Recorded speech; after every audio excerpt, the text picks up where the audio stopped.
Urdu novel Himalaya قسط number 107 bye Urdu داستان۔ اب تک پیش آنے والے لمحات نعمان خان کے لیے عجیب سی حیثیت رکھتے تھے۔ اسے اپنا مشن پوری طرح یاد تھا اور وہ اس کے لیے ہر طرح کی کارروائی کرنے کو تیار تھا، لیکن اول تو وہ تنہا رہ گیا تھا۔ اس کے وہ اہم ساتھی اس کے ساتھ موجود نہیں تھے جن کے ساتھ مل کر اس نے اب تک نہایت دل جمی سے سارے کام کیے تھے۔ پھر یہاں کے حالات کچھ اس قدر عجیب و غریب تھے کہ نعمان خان چکرا گیا تھا۔ اسے تو یہی بتایا گیا تھا کہ ملیشیا کا باشندہ ہونے کی حیثیت سے اس سے زیادہ تعرض نہیں کیا جائے گا۔ اس کے کاغذات وغیرہ بالکل ٹھیک تھے، لیکن یہ لوگ جو ملیشیا کے نگران بن گئے تھے اور موجودہ حکمران کی ہر ممکن معاونت کر رہے تھے، ضرورت سے زیادہ چالاک تھے۔ ملیشیا میں ایک عجیب سی کیفیت ان لوگوں نے پیدا کر دی تھی۔ مقامی لوگ غیر محفوظ تھے، اس کے علاوہ باہر سے آنے والوں کی کڑی نگرانی کی جاتی تھی۔ ہر دوسرا شخص جاسوسی کا کام انجام دے رہا تھا۔ نعمان خان کو بہر طور اپنے مشن پر پوری ذہانت سے کام کرنا تھا۔ اس کی خواہش تھی کہ وہ اپنے اس مشن کو اسی طرح انجام دے جس طرح اس سے توقع کی گئی ہے، اور اس میں اس کی اور اس کے اہل خاندان کی بھلائی مضمر تھی۔ اس کے علاوہ بھی یہاں پہنچنے کے بعد وہ جن حالات کا شکار ہوا تھا، اس کے تحت اندازہ اس نے اچھی طرح لگا لیا تھا کہ اگر کہیں لائن سٹنے کی کوشش کی گئی تو موت کے علاوہ کچھ نہیں ملے گا۔ بہر صورت دوسرا دن بھی اس کیمپ میں گزرا۔ کیمپ کے بدنصیب لوگوں کا اس نے اچھی طرح تجزیہ کر لیا تھا۔ یہ سب ملیشیا کے باشندے تھے اور غالباً ان پر شبہ تھا کہ وہ باغیوں سے ملے ہوئے ہیں۔ اس افیسر سے دوسرے دن بھی ملاقات ہوئی، لیکن وہ نعمان خان کی طرف متوجہ نہیں ہوا۔ تیسرا دن بھی جب اسی طرح گزر گیا تو نعمان خان کو بے چینی ہونے لگی۔ یہاں اس کیمپ میں وہ اس طرح زندگی نہیں گزار سکتا تھا۔ لیکن چوتھا دن تعطل کا نہ رہا۔ اسی آفیسر نے اسے طلب کیا تھا اور پھر اس نے ایک کارڈ دیتے ہوئے کہا، بغیر ہاتھ پاؤں ہلائے زندگی کند ہو جاتی ہے۔ ہم نہیں چاہتے کہ تم مفت کی روٹیاں توڑو۔ اس نے کرخت لہجے میں کہا۔ اس وقت اس کے ساتھ دوسرا اور آفیسر بھی کھڑا تھا۔ چنانچہ تمہیں لوگوں کے ساتھ جانا ہے اور جو کام تمہیں یہ بتائیں گے اسے انجام دینا ہے۔ نعمان خان نے خاموشی سے کارڈ لے لیا۔ کارڈ لے کر اس جگہ بیٹھا جہاں پر کام کے لیے بھیجے جانے والوں کی لائن لگائی جا رہی تھی۔ تھوڑی دیر کے بعد وہ دونوں شخص وہاں سے چلے گئے جو اس مہربان آفیسر کے ساتھ کھڑے ہوئے تھے۔ تب وہ برق رفتاری سے اپنی جگہ چھوڑ کر آگے بڑھا اور نعمان خان کو اشارے سے اپنے قریب بلا کر کہنے لگا، سنو، میں نے بڑی مشکل سے تمہارے لیے یہ موقع نکالا ہے۔ جس جگہ تم پہنچو گے وہاں ڈینس نامی ایک شخص تمہیں ملے گا۔ اس شخص کے اوپر بھروسہ کر سکتے ہو، یہ تمہارے مقصد کا آدمی ہوگا اور اگر تم چاہو گے تو تمہارے کام آ سکتا ہے۔ بس اس سے زیادہ میں کچھ نہیں کہوں گا۔ نعمان خان تعجب سے اس کی صورت دیکھتا رہ گیا تھا۔ آفیسر اپنی جگہ واپس جا بیٹھا۔ تھوڑی دیر کے بعد ایک فوجی گاڑی آئی اور ان لوگوں کو لے کر چل پڑی۔ نعمان خان دوسرے لوگوں کے ساتھ اس فوجی گاڑی میں بیٹھ گیا۔ جس جگہ انہیں پہنچایا گیا وہاں ایک لمبی نہر کی کھدائی ہو رہی تھی۔ بہت ضروری کاموں میں مصروف تھے۔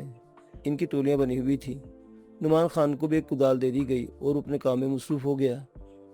اس کے اطراف میں بہت سے لوگ کام کر رہے تھے۔ وہ ان میں سے ڈینس کو تلاش کرنے لگا۔ کافی دیر تک اپنے کام میں مصروف رہا۔ محافظ ہاتھوں میں کوڑا لیے کام کرنے والوں کی نگرانی کر رہے تھے۔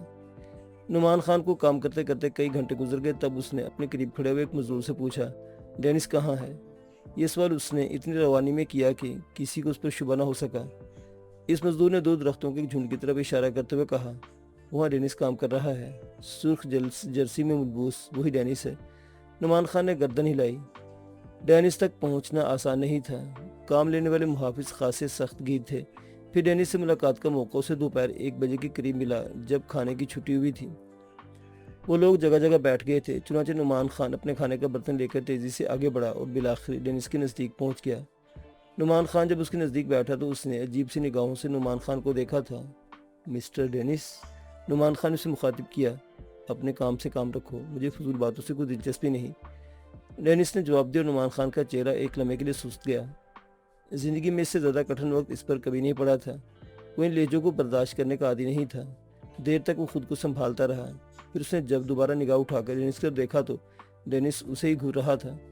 دفعتاً اس کے چہرے میں تبدیلی رونما ہوئی۔ کوئی کام ہے مجھ سے؟ اس نے سوال کیا۔ ہاں، لیکن تمہارے لہجے کی بدتمیزی مجھے الجھن میں ڈال رہی ہے، نعمان خان نے کہا۔ ڈینس جس قسم کا آدمی تھا اس کے تحت نعمان خان کا اندازہ تھا کہ وہ اس کے الفاظ پر چراغ پا ہو جائے گا، لیکن وہ خاموشی سے دیکھتا رہا۔ پھر اس نے کہا، بیج نمبر 12۔ نعمان خان نے جواب دیا، ہمارا قیام رات کو بائیں سمت کی پہاڑی ٹیلے کی طرف ہوگا۔ اسی وقت تم سے ملاقات کی جائے گی۔ تم بھی رات کو اسی طرف ٹھہرو گے۔ ٹھیک ہے، نعمان خان نے کہا۔ ویسے سے حیرت تھی کہ ڈینس کے رویے میں ایک دم یہ تبدیلی کیسے پیدا ہو گئی۔